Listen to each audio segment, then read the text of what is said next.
In the United Kingdom, a new debate is rising, one that's capturing the attention of newspapers, politicians, and everyday citizens.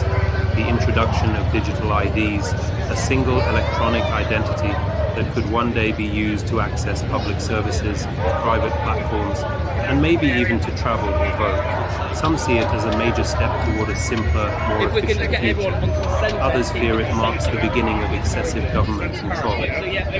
Before we dive deeper into this controversial topic, don't forget to subscribe to the channel and leave a like if you enjoy content that explores the impact of technology and policy on our lives.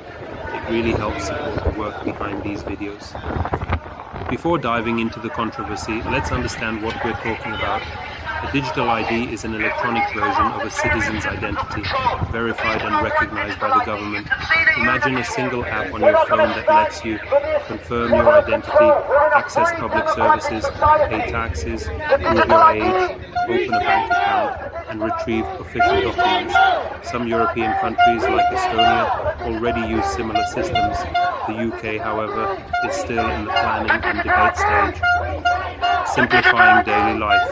No more lost documents, endless lines, or complicated paperwork. A digital ID could allow you to verify who you are with a single tap, reducing time and bureaucracy, reducing fraud and identity theft. Identity theft is a huge issue in the UK. With biometric and encrypted protection, digital IDs could make it much harder for criminals to steal or manipulate someone's identity.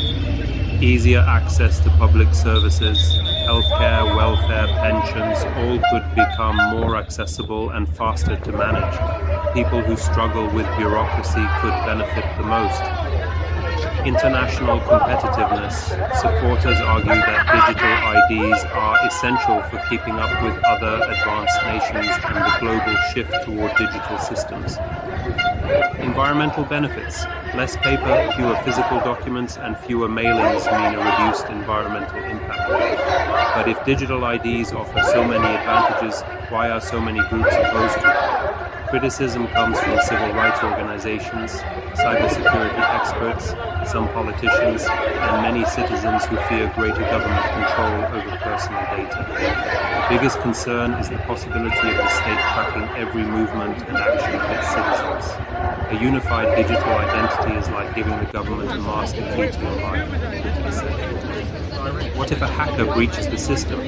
Or what if a future government uses it to restrict rights or freedoms? A digital ID contains extremely sensitive data. Not everyone owns a smartphone or knows how to use one. Digital-only systems could leave behind the elderly, people with disabilities, and those in low-income areas. Putting everything in one place may be efficient, but it also creates a single, extremely valuable target. One security breach could expose millions of records. Today, the system is presented as voluntary, but many worry that one day it could become required for basic activities. The UK's proposal for digital IDs shows how technology and politics can either work together or collide. On one hand, the promise of a faster, simpler, and more efficient future. On the other, the fear of losing privacy, personal freedom, and security. What do you think? Are digital IDs a step forward, or a risk too big to take? Let me know in the comments.